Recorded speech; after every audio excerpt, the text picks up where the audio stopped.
चुकाना है, सरदार का कर्ज चुकाना है, कर्ज चुकाना है,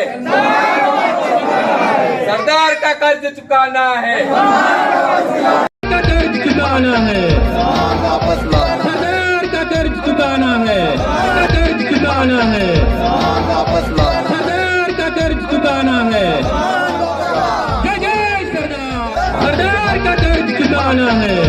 અખંડ ભારત 562 રજવાડા જેણે જોડ્યા સૂટ બૂટ બેરિસ્ટર હતા કોટ ઉતારી દીધો દેશ માટે અને એ સપૂતનું નામ મિટાવવાની આ કોશિશ सरदार का कर्ज चुकाना है, સરદાર પટેલ સ્ટેડિયમ બનાવેલું હતું એમને શ્રદ્ધાંજલિ આપવામાં આવેલી અને શ્રદ્ધાંજલિના ભાગરૂપે સરદાર વલ્લભભાઈ પટેલ નામાંકિત મોટેરા સ્ટેડિયમ પર કરવામાં આવ્યું હતું એના નામની તકતી અને એ પણ શરમ ના આવે એવી રીતે જીવતે જીવ તમે અનાવરણ કર્યું એનાથી મોટી કરુણતા અને એનાથી મોટી કોઈ પણ એ આ નરેન્દ્રભાઈ મોદીની નામોશી ના હોય।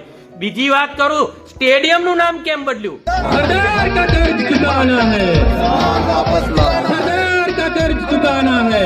તારીખ 6 જૂનના રોજ શાહીબાગ અમદાવાદ સરદાર સ્મારકની અંદર એક મીટિંગનું આયોજન કરવામાં આવ્યું છે।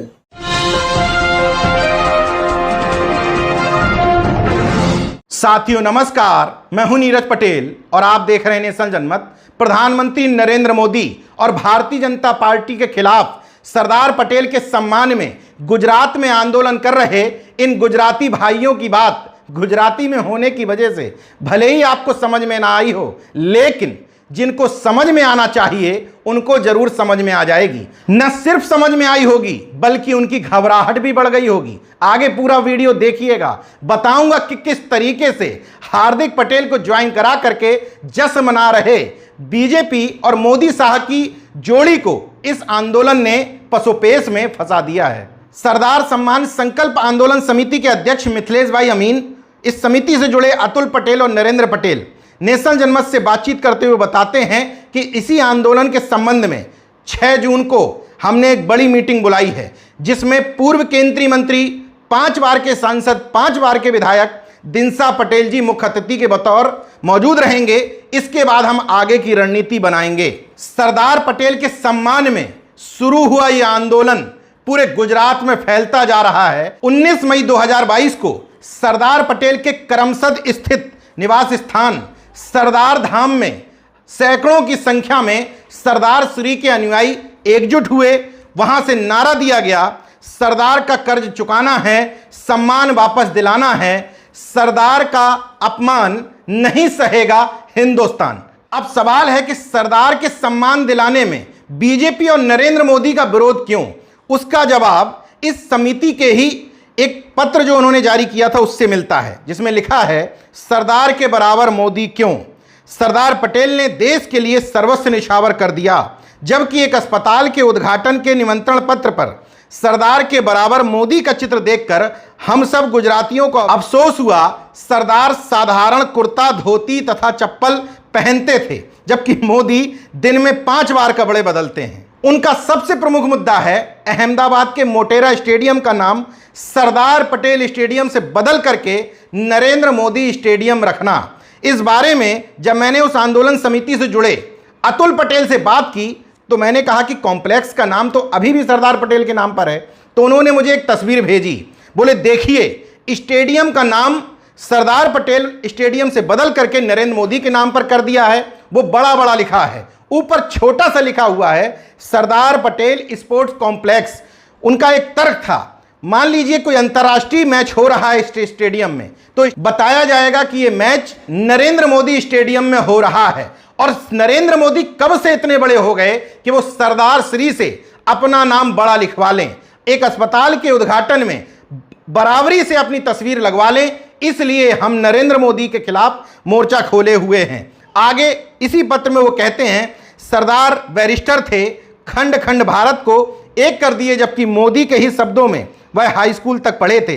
सरदार एक गंभीर और कुशल राजनेता थे, जबकि मोदी एक झूठे, ओछे और बहरूपिया आदमी हैं। सरदार हिंदू राष्ट्र विरोधी थे, जबकि मोदी कट्टर हिंदू राष्ट्र के समर्थक। आंदोलन समिति से जुड़े हुए लोग एक अन्य पोस्ट में लिखते हैं, सरदार पटेल को पता चल चुका था कि आरएसएस देश के लिए खतरा है।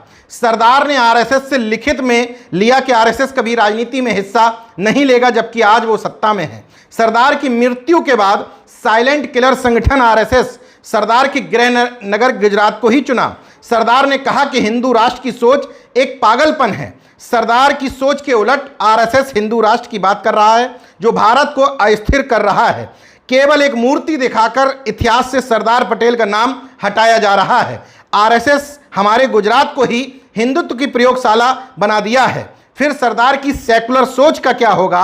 अब और नहीं। मोदी और गुजरात की भाजपा सरकार से सरदार का सम्मान वापस लाना है। जय सरदार। एक आगामी रणनीति के बारे में उन्होंने बताया कि 12 जून को निर्धारित है कि हम सभी सरदार श्री के अनुयायी बारडोली में एकजुट होंगे, जहां पर सरदार श्री ने सबसे पहले किसानों के साथ आंदोलन किया था और वहां के किसानों और महिलाओं द्वारा ही उनको सरदार की उपाधि दी गई थी। तो बारडोली से लेकर के करमसद, जो सरदार श्री का निवास स्थान था, वहां तक यात्रा निकालेंगे। फिर करमसद से अहमदाबाद तक जाएंगे। 12 और 13 जून का यह कार्यक्रम पहले से फिक्स है। एक बात और आंदोलन समिति के लोगों ने बताई कि इसमें महज पटेल और पाटीदार नहीं, जबकि सभी समाजों के लोग जुड़े हुए हैं। इसलिए हमारा नारा है जय सरदार जय भीम। मोदी साहब, बीजेपी और हार्दिक पटेल के लिए एक बुरी खबर यह है कि उन्हीं के पाटीदार अनामत आंदोलन समिति से जुड़े रहे अतुल पटेल बेहद सक्रिय हुआ करते थे उस समिति में। इस समिति का काम प्रमुख रूप से देख रहे हैं और वो ये बताते हैं कि अनामत आंदोलन में जुड़े हुए ज्यादातर लोग आज हार्दिक के साथ ना होकर के सरदार के सम्मान के लिए इस आंदोलन से जुड़े हुए हैं। ये आंदोलन पूरे गुजरात में फैल चुका है। हम पूरे गुजरात में जगह जगह मीटिंग कर चुके हैं। तमाम समाजों के लोग सरदार के सम्मान में इस आंदोलन से जुड़ भी रहे हैं। यहां एक सवाल बीजेपी और प्रधानमंत्री नरेंद्र मोदी से बनता है। जब आप खुद को सरदार पटेल का अनुयायी बताते हैं, सरदार पटेल की इतनी ऊंची प्रतिमा लगा करके कहते हैं कि हम चाहते हैं कि विश्व भर में सरदार पटेल का नाम हो, तो आखिर इस स्टेडियम का नाम सरदार पटेल के नाम से बदल करके खुद के नाम से क्यों? जब उत्तर प्रदेश की पूर्व मुख्यमंत्री मायावती ने अपने मुख्यमंत्रित्व काल में अपनी खुद की मूर्ति लगवाई थी, तब इन्हीं भाजपाइयों ने, संघियों ने कहा था कि मायावती जी को शायद ये भरोसा नहीं था कि उनके जाने के बाद कोई उनका नाम लेवा होगा। इसलिए अपने मुख्यमंत्रित्व काल में ही उन्होंने अपनी प्रतिमा लगवा करके अपना नाम कर लिया। अब यही सवाल मैं नरेंद्र मोदी जी, संघियों और भाजपाइयों से पूछना चाहता हूं, क्या नरेंद्र मोदी जी को यह भरोसा नहीं था कि उनके जाने के बाद या प्रधानमंत्री न रहने के बाद कोई उनको इस तौर पर पसंद करेगा, सम्मान देगा कि उनके नाम से कोई संस्था का नाम बनाए? इसलिए विश्व के सबसे बड़े स्टेडियम का नाम उन्होंने शायद अपने नाम से कर लिया। अगर वास्तव में आप सरदार को सम्मान देना चाहते थे तो सरदार श्री का नाम देखिए स्टेडियम में, आपकी तुलना में काफी छोटा रखा गया है। यह महज एक झुंझुना है। अतुल पटेल जी कहते हैं कि नरेंद्र मोदी जी गुजरातियों को बहुत साल बेवकूफ बनाए, लेकिन इस कृत्य के द्वारा बेवकूफ बनाने की जो उनकी साजिश थी उसको हम कामयाब नहीं होने देंगे।